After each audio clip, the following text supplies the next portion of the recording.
Hi, I'm Greg Denning.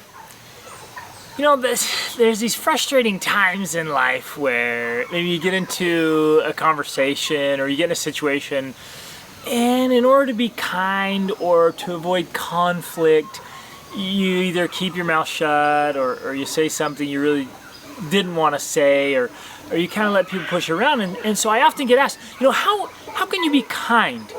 How can you be Christ-like without letting people push you around, without letting people walk over you?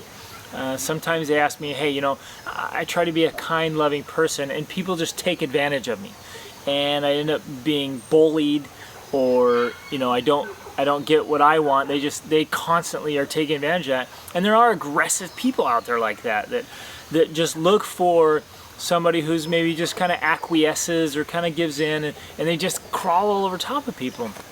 So how is it in life you can be kind and still have control and not get all pushed around or bullied? And you can do that. Now, if you know my story, I was timid, I was shy, I grew up in a broken home, out on my own at an early age, and I was in some rough places around some rough characters, and I didn't like conflict and howler monkeys. Yeah, I love this place. And I didn't like the conflict. I wanted to be a kind person, and so I would just smile or just not say anything or just deal with it, just accept what others wanted, and that's not the way to live, right? And I learned as I began studying the principles. I've been studying the principles of success for over 20 years, and I saw in the great lives of men and women that, you know, you and I, we train people how they treat us. And that may be a new idea to you. It may seem kind of strange, like, what are you talking about? Well, we're in control. We really are. We get to choose. And if we allow someone to walk over top of us, then we've just said to them, okay, that's okay, I accept that. Or, you know, if we set up boundaries or limits, or in our interactions with everyone, even in our own homes, with our spouse, or our children, with our parents, our siblings, with our neighbors, with everything, we get to choose. Our agents, you have that control. Please accept that. Please acknowledge that. You have the power to make your life whatever you want it to become.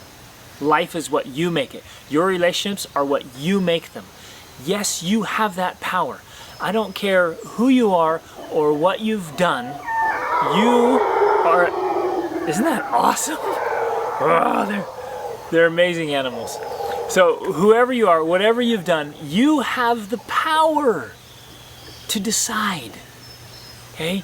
You are a son or a daughter of God, and you've come here and you have infinite worth, and you get to choose. So how do you do it? Well, you set up boundaries, you set up limitations. And first you have to know what you really want. So number one, decide how it is you want people to treat you. Decide what kind of relationships you want, what kind of interactions you want with each important person in your life, down from your spouse to a stranger, or to a coworker, or to a boss, or to an employee. Whatever it is, you need to clearly identify how you want those relationships to be. And we should all take all of our relationships to the next level. You know, I always say reach upward. And in every aspect of our life, we should be reaching upward. All of our relationships. And so you've got to be clear about that. And then you need to decide, well, if somebody violates the principles or the boundaries or the rules of that relationship, how am I going to respond? Very often, you may have to say with kindness, I'm sorry, I don't allow people to treat me like that. Whether it's a waitress or a waiter, or you know, on an airline, a stewardess or attendant, whether it's a cashier or an employee or employer, a coworker. You know, if your boss treats you like crap, say, I'm sorry, you know, I work for you, I'm glad to work for you, I'm doing my best, but I don't allow people to treat me like that. I don't allow my boss to treat me that way. And you might say, well, he'll fire you. Man, quit before he fires you. Now, don't be rash, look for other work. I was mentoring a guy, and his boss was just rotten. And so he's, okay, well, let's get more work around this area. And he couldn't find any work. And I said, okay, you know what, then if you're miserable and every day you're sick because you're going to work with a person that just treats you like garbage, then move. And so he began looking for work in another city that was several hours away. And he went there, got a work he loved to do, working with better people. I mean, everything changed, right? You don't have to acquiesce. And I hate to even say it, in the worst situations, you could even leave if a divorce, if a marriage is just not working and everything you've done is still treating you so horribly, then there are options. Okay, there's always options. You get to decide. Please don't remain as a victim. You get to choose. And so train people and teach them. Say, I'm sorry, and say it with a smile, say it kind, say it gently. Too many of us get all flustered. We get all worked up, we get hot, we say things abrasively or harshly. We need to be tactful. We need to be kind. I strongly encourage you to read How to Win Friends and Influence People by Dale Carnegie. Read it over and over and over. It's a fantastic book. And How to Win with People. I think it's 21 Ways to Win with People by John Maxwell. Just a fantastic book. Read those kind of things. How to improve your relationships. How to work with people. And I've got huge files, my own files, massive files, just on how to work with people, how to get along with people. Even people are hard to get along with. And how to set up those rules and boundaries. And often, if you'll be confident and kind and respectful, but not weak. See, you can be meek. Meekness is not weakness. You can be humble, you can be meek, you can be kind, you can be Christ-like, and not just have to allow people to walk over you.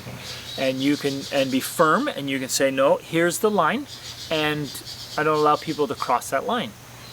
And then if they cross it, then there's consequences. And you don't have to explode, you don't have to blow up, you don't have to be miserable, you don't have to turn into a fight. And you say that those are my boundaries, and this is the way I want to be treated. I will always treat you with respect. I expect you to always treat me with respect. Right? And my mom, and kill them with kindness, right? Is what they used to say. That always be kind, and that will affect people. Be respectful of them, be kind to them, and it'll touch them. And some people won't. Some people will be hardened. But you need to set up those boundaries and make it very clear. Yes, I'm a kind, I'm a friendly person, but I'm not just going to acquiesce. I'm not just going to give in. And if you're bold and you're loud and you want it your way, I'm still going to say, okay, that's interesting, and I respect, I acknowledge what you want. I think perhaps there's another way that, and these are some of my desires. Is there some way we can compromise? Can we come to middle ground? Because I feel really strongly about this, and you feel really strongly about that. How can we work together?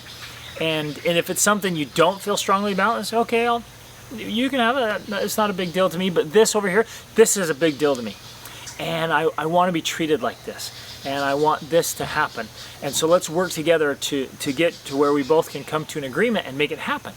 So please, be kind. There's so much harshness, there's so much meanness in the world. We need more kind people, we need more soft people, more sweet people, but not weak people. We need people who are strong, who are confident, who are bold, but can do it all respectfully, with love, and make this world a better place. Reach upward.